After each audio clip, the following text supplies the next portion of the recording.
안녕하세요. 역사를 사랑하는 박사입니다. 오늘은 일본에서 유명한 오싱이라는 여성에 대해서 한번 알아보겠습니다.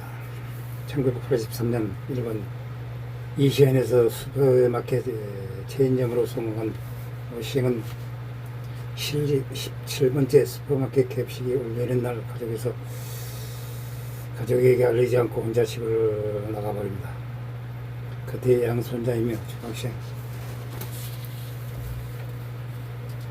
중학생인 케이가 제 할머니가 지나가던 말했던 옛날 이야기를 단서로 야마카타의 한 온천을 찾아가 할머니 오싱을 만나게 됩니다. 케이는 오싱과 집으로 돌아가려고 하지만 오싱은 돌아가는 대신 케이와 함께 여행을 다니며 자신의 어린 시절부터 평생에 걸친 이야기를 해줍니다. 이렇게 액자식 구조가 이 작품의 내용이며 오음까지 이런 식으로 제작됩니다. 1901년 야마카타 현의 갓난한 상권 마을에서 태어난 오싱은 시집기에 가난한 집이지만 형제들이 계속 쏟아져 나오면서 먹고 살기 위해 어린 나이에 어린 제주도 집안에 사랑가마니 받고 도부살이로 팔려갑니다. 평소 엄마 후지와 오싱을 폭력으로 다스리던 무자비한 아빠 석구정은 도부살이를 가기 위해 뗏목을 타고 떠나는 오싱을 따라 한없이 뛰어가다가 어느 강변에서 넘어지고 그만 그 자리에서投목을 합니다. 오싱은 제재소에서 예보기를 하며 아동학대 수준으로 고생을 하다가 도덕으로 몰리자 도망을 가고 합니다. 눈밭에 쓰러져 죽을 뻔했으나 준사쿠라는 탈영병과 준사쿠와 같이 사는 노인에게 구조가 됩니다. 노인은 준사쿠가 탈영병의 사실을 알려질까봐 오싱을 반대를 하지만 준사쿠는 오싱도 자신처럼 힘든 상황에서 도망친 거라며 추운 겨울이 지나고 밤이 되면 마을로 데려가 주겠다며 신호파처럼 또 밭을 빼어줍니다. 또한 오싱이 학교 갈 나이인데도 도부살이 하느라 학교에 못 간 것을 알고 준사쿠는 틈틈이 히라가나와 산수를 오싱에게 가르쳐 줍니다. 오싱은 준사쿠에게 배우면서 준사쿠를 따르게 되고 알게 모르게 군사쿠의 전령이었던 반전사냥과 비폭력주의의 후를 가지고 있게 됩니다. 준사쿠 오빠가 오싱이 알려준 반전시가 있는데 아오이 그대를 위해 우리 원해 그대의 죽지 말아라 막내로 태어난 그대였죠. 그리고 시작하는 랠리 전쟁에 나간 동생을 억제하는 내용의 시입니다. 오싱에는 이 시가 일종의 저명에 대해 평생 비폭력적으로 살아갑니다. 준사쿠와의 만남은 짧았지만 이것은 큰 의미가 있는 사건입니다. 2차 세계대전에서 살던 오싱이지만 기본적으로 반전폭력주의입니다. 작품 전반에서 전쟁을 일으킨 일본 최고주의에 대한 은근한 비난을 보내고 있습니다. 참고로 이런 조사 덕분에 오싱 드라마 반영 감정이 강한 중국에서도 반영될 수 있었으며 한국에서도 거부감 없이 인기를 누렸습니다. 밤이 되자 준사쿠는 약속한 대로 오싱을 마을로 데려다 주다가 경찰과 마주쳐 그녀가 보는 앞에서 총에 맞아 죽습니다. 원래는 노인이 오싱을 데려다 줄 생각이었지만 그만 노인이 산길에 미끄러져 부상을 당해버렸습니다. 그렇게 퇴원철선에 이끌려 집으로 돌아가자 어머니와 할머니는 죽은 줄 알았던 오싱이 살아도는 것에 기뻐하지만 아버지는 품사로 받은 쌀을 도로 줄 것에 대한 분노와 오싱이 탈영병과 함께 지냈던 것을 심한 망신으로 생각하여 오싱을 고발합니다. 그 사이 오싱 집안에 새로운 동식이 태어났고 먹고 살기 위해 엄마는 온천의 기녀로 갑니다. 케이가 오싱 할머니를 찾아낸 온천이 바로 이곳. 오싱은 노동 능력이 없어 부흥만 받는 할머니 아까 엄마 그리고 새로운 동식을 위해서라도 다시 도부살자랍니다. 이번에는 상업도시 사카타의 가가야라는 큰 쌀 돈이 삽니다. 앞전에 제재소와는 비교도 되지 않는 큰 부잣집이었습니다. 오싱은 8살의 어린 나이지만 지난번 제재소 시절 온갖 일을 하며 오시는 강함의 근면함까지 발휘하여 셰법부터 밤까지 열심히 일하고 가가의 실질적인 죄인인 고니와 그 며느리 미노에게 큰 사랑을 받습니다. 이 과정에서 동갑내긴 손녀딸을 거여하는 처음에는 갈등을 겪다가 나중에는 평생에 거친 오정을 느끼게 됩니다. 가가에서 일하던 14살의 오세는 우연히 사회주의자 고다 선생을 만나게 됩니다. 둘은 천년의 사랑에 빠지지만 고니는 오싱을 하멸하기보다는 손녀처럼 생각하며 정을 써갔기 때문에 돈 받는 상인 집안의 차남에게 시집 보내려고 수선하고 있었습니다. 어머니인 후리 역시 딸이 부잣집 며느리가 된다는 사실을 하나만으로 매일 힘겨운 노동을 견디며 오싱의 자신 같은 인생을 살게 될까봐 고타와 만나는 절대 안 된다고 합니다. 고타에게 함께 도쿄로 떠나자는 고백을 받은 오싱은 갈등을 하고 그 와중에 가와이를 물러받은 대신 학업을 이어가고 싶어 했던 손녀딸 가요 역시 고이타에게 반해 오싱 대신 약속 장소에 나가 함께 떠나버려 집안에서는 대소동이 일어납니다. 오싱도 처음에는 주인댁의 의원이와 아무리 충고를 받아들여 시집가려 했으나 술에 취해 자기를 함부로 대하는 신랑감에 대해 합력을 느끼고 파원후 고향으로 돌아가 버립니다. 고향에서는 공장에서 일하다 폐결핵에 걸려 집으로 방전 하루아니가 아버지 오빠에게 댐덩어리로 치유를 받습니다.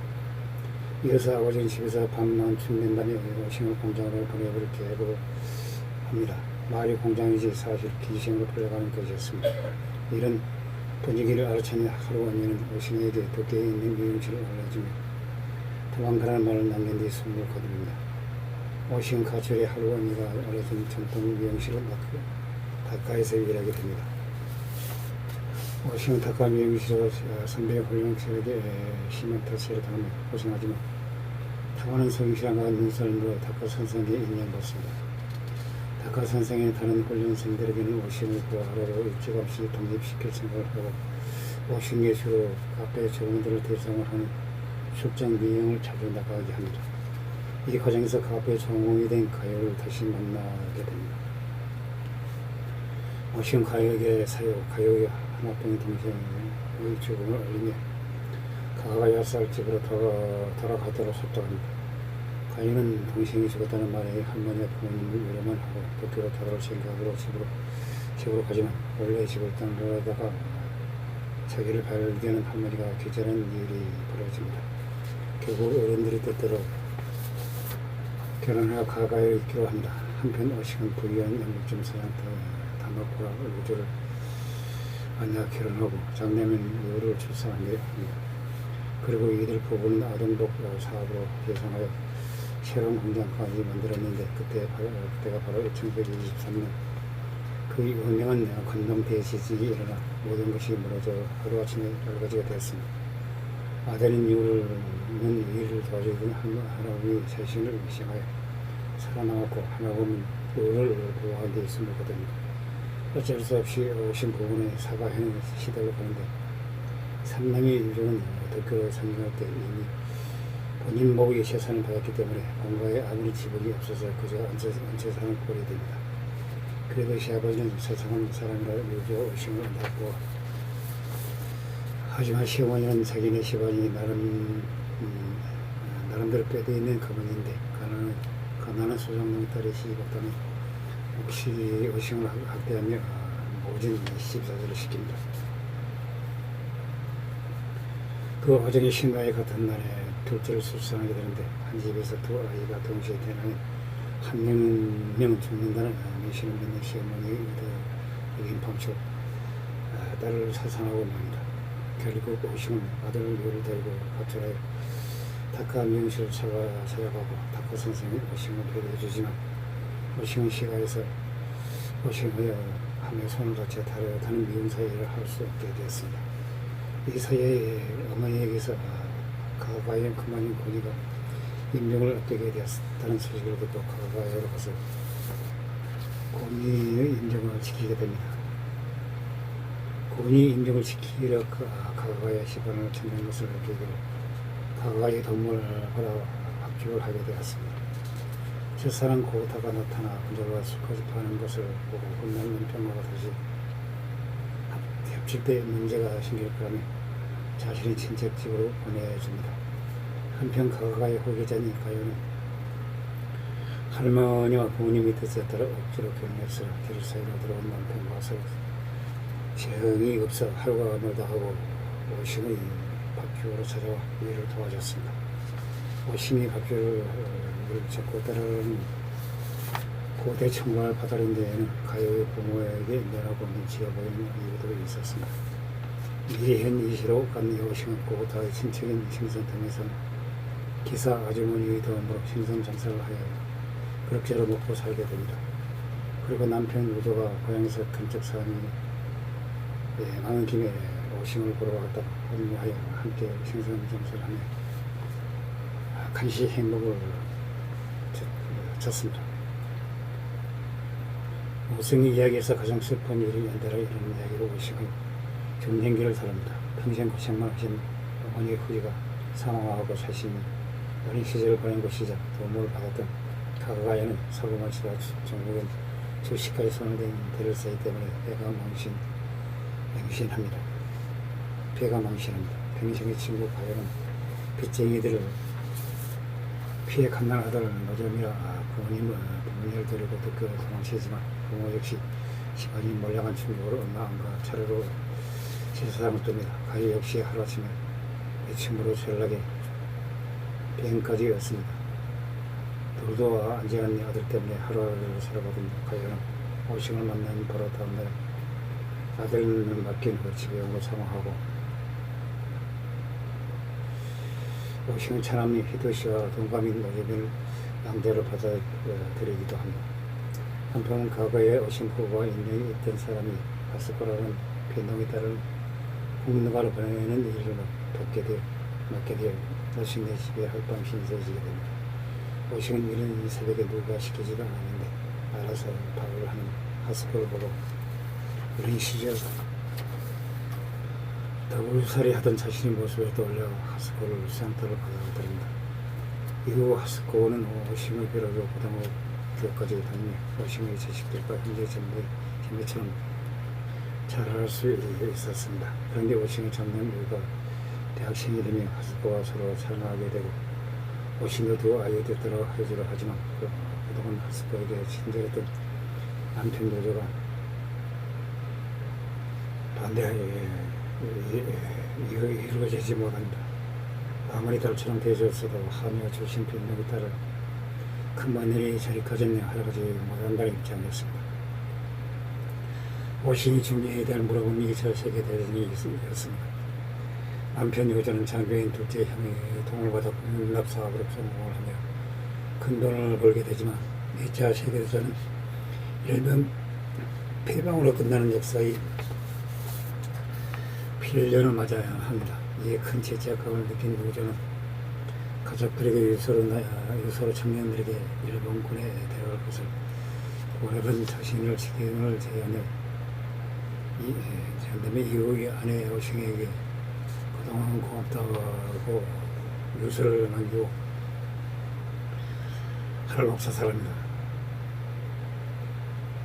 교대 제대로와 가족의 기대를 한마음에 받은 장남류는 전사하였습니다.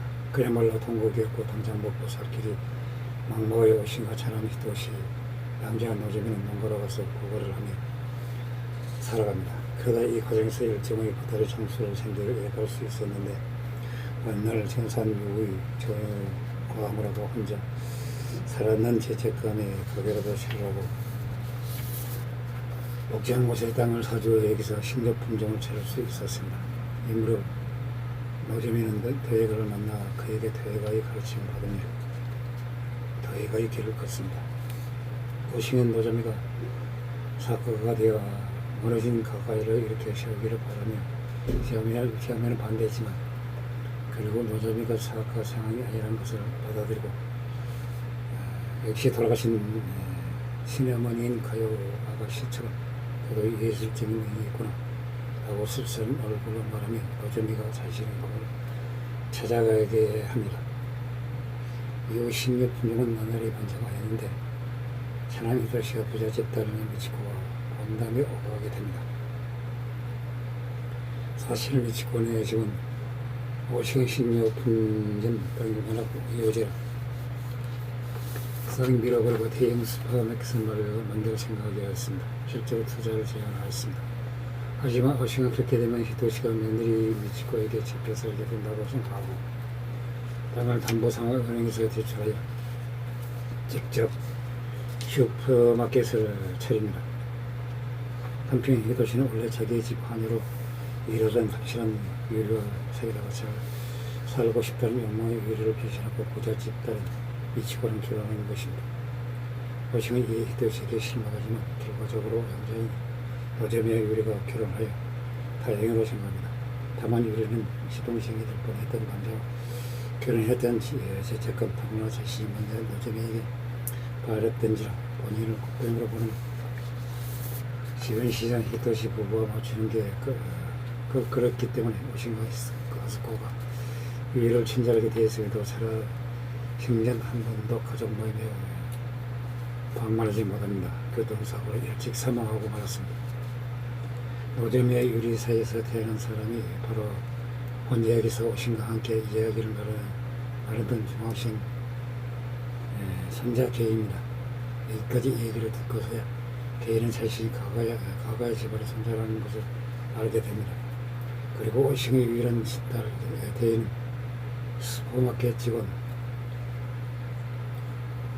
직원과 결혼을 하고 오싱은 가스코와 같이 살며 일찍 엄마를 잃은 개를 키웁니다. 이후 히토시 부부의 트러블이 히토시 아들 타케시의 가출과 이를 통해 시간을 가진 그때 어느 정도 봉합되고 히토시 부부는 오싱에게 같이 살 것을 고안합니다. 그리고 오싱은 고민하다가 아이네스라 가야 가스코에게는 오싱과 히토시가 좋은 자리를 구해줘 대기실 공예품 가게를 채로 독립하게 합니다. 발매가 된 오싱의 양손자 개에게 이야기를 마치고 첫사랑 고도와 다시 만나는 모든 이야기가 완결됩니다. 천안 히토시는 17호점 계약을 위해 DM 슈퍼 입장을 반대하던 그 지역 작은 가게들을 무시하고 새로운 대형 슈퍼를 세웠는데 이때 가장 강하게 반대했던 작은 가게 주인이 바로 첫사랑 고도의 아들 사회주의 운동을 하던 고도의 분당 경찰에 잡혀 감옥살이를 하고 전향한 후 나미키 가문의 대를 사이로 들어가 강자였습니다. 오싱은 자신에게나 가족에게나 첫사랑이었고 자신이 어려웠던 시절을 물심장구로 도와준 고도 선생을 생각해서 17호점 계약을 반대하였습니다. 아들 히토시는 자본주의 논리에 따라야지 그런 내년에 엉리프라가 온다며 어머니를 혈란합니다. 결국 17호점의 기업이 그와 배닥친 일로 열받는 고도의 아들은 자신의 가게 부지를 다른 초대형 슈퍼마켓에 팔아버립니다. 이 일로 다나코라 제2년 전체가 위험해질 상황이 됩니다. 홀짝대 같은 오싱의 계기가 돌아오자 히토시는 어머니 오싱의 고도를 찾아가 인연에게 호소해서 최악의 사태를 막아달라고 부탁합니다. 이에 다시 만나게 된 오싱과 고타 선생은 먼저 고타는 아들이 워낙 완강하지만 어떻게든 설득에 가게 부지를 파는 것을 막겠다고 합니다. 오싱은 자신이 아들을 잘못 가르쳤다면서 가장 자본주의 논리에 따라 가게 부자는 예정대로 하려고 합니다. 결국 가게 부자가 팔려 초대형 슈퍼마켓이 생겼고 17호점은 뒷면으로 빠졌습니다. 문제는 1호점 16호점의 수익 전체를 17호점 건물 대출금 이자로 내는 상황이었습니다. 17호점에서 자금이 안 돌게 되면 다른 전체 제인점에서 문제가 발생합니다. 이 일로 히토시 부분이 이혼을 하며 만에 싸웁니다. 하지만 오싱의 남자라면 사업에 망했다고 자존심이 심한 대시에는 아내를 떠나버릴 게 아니라 아내를 잡아야 한다고 말합니다. 이 히토시는 그제서야 앞만 보고 무자백에 달려온 자신이 잘못을 깨닫고 생선정사를 하던 어머니처럼 맨손으로 다시 시작하게 결정하였습니다. 아내의 미치코에게 진심을 드러놓고 하야 합니다. 또한 그동안 속 썩인 아들 다케시는 이제야 정신 차리고 아버지를 돕겠다고 하고 딸들인 아케나와 미도리는 대학을 관두고 직장을 구해 부모를 모시겠다고 합니다. 또한 히토시 아내 미치코는 평소 노잼이야 하스코를 은근히 씻고 치고하며 원래했으나 자기들이 어려운 처지가 되었을 때 노잼이야 히스코가 서로 식문사건이 된 눈을 더불어 애쓴 것을 보고 두 사람의 진심을 깨닫게 됩니다. 즉 모든 것을 믿고 다스에 오신 집안이 화합하게 된 것입니다. 고다 선생은 아직도 오심을 각별하게 생각하고 있었습니다. 그는 초대형 슈퍼마켓이 확장을 노리고 있다는 것을 알게 되었고 마침 초대형 슈퍼마켓 임원 중에 과거 사회주의 운동을 같이 했던 친구가 있는 것을 알고 그 친구에 직접 부탁하여 10초점을 금방 치고 애매하게 도와줍니다. 10초점 묘하고 자금내에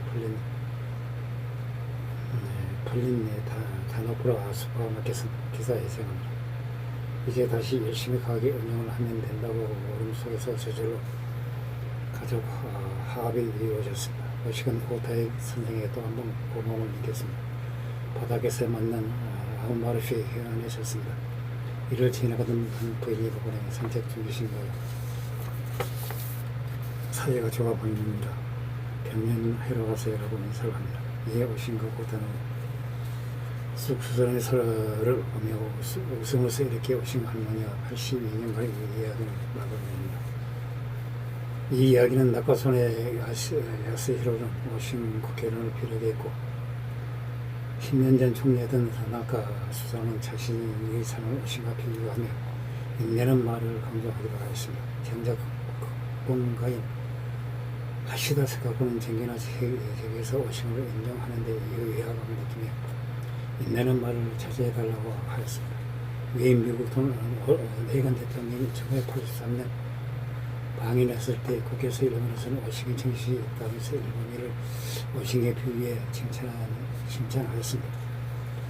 일본 텐노 히로히토는 워싱을 감상한 뒤에 전쟁 당시에 일본인들 이렇게 고통받는 줄 몰랐다고 하였습니다. 이런 작가 하시다 스카코의 목표가 적절한 것을 일부러 오싱의 나이를 히로토의 나이가 각도의 성공을 설정했다고 합니다. 텐노가 당시 일본이 어떻게 사는지 알아줬으면 하는 마음에 집필했다고 합니다. 인내는 여성을 그리는 이미지가 클지 모르겠지만 막상 중년 시기에는 여성의 개체에 관한 이미지를 그리고 있습니다. 할머니가 지금 앞에서 난 그렇게 살지 않을 거라고 공견한다든지 결혼 상태가 없어 정해지자 의지를 가지고 도망쳐버린 일들이 그 예입니다. 해외에서도 오싱 이야기는 인기였습니다. 전 세계 63개국에 수출됐고 중국, 몽골, 베트남, 이란, 이집트 등에서도 높은 인기를 누렸습니다. 이란에서 시청률 90%를 기록하였고 이집트에서도 오싱 방송 시간에 정쟁이 발생할 정도로 하였다고 합니다. 시청자들이 너무 많이 몰라 천녀의 의사까지 찾아가 폭동을 일으킬 사태까지 일어났다고 합니다. 벨기에에서는 수도원의 소녀가 오싱을 보기 위해 기도 시간을 변경한 일이 있었다고 합니다. 태국에서도 지상파에서 방영되어 80%가 넘는 시청률을 기록하였습니다. 당시 일본 정부와 태국의 우호 협력의 의미로 태국에서 판권 없이 무상으로 제공하였으며 이 드라마가 되게 실제로 태국에서 일본 붕을 일으켰습니다. 중국에서는 1980년 때 드라마를 세계 방영했습니다. 험함을 세우서부터 희망을 보여주기 않고 살아가는 주인공의 모습이 문화혁명 시기를 막 보살한 중국에서도 공감대를 얻어 엄청난 인기를 얻었습니다. 20년이 지난 2006년에도 다시 재방영하였습니다. 한국에서도 오실 명식이 알려졌습니다. 당시 일본 대중문화가 개방되지 않았더니 한국이라 드라마 방영은 되지 않았으나 드라마의 시나리오 집을 가지고 번역자 김군이 만든 소설이 크게 성공하였습니다. 1년 만에 65만 부를 판매해 번역물 역대 1위 번역을 기록하였습니다. 1987년 현대사의 영사가 가장 좋아하는 소설에 대해 조사했는데 1위가 삼국지, 2위가 오신, 3위가 흑의 선수였다고 합니다. 이상 일본에서 유명한 오시그란 소설에 대해서 알아봤습니다. 상시 포장합니다. 양해 부탁드립니다. 감사합니다.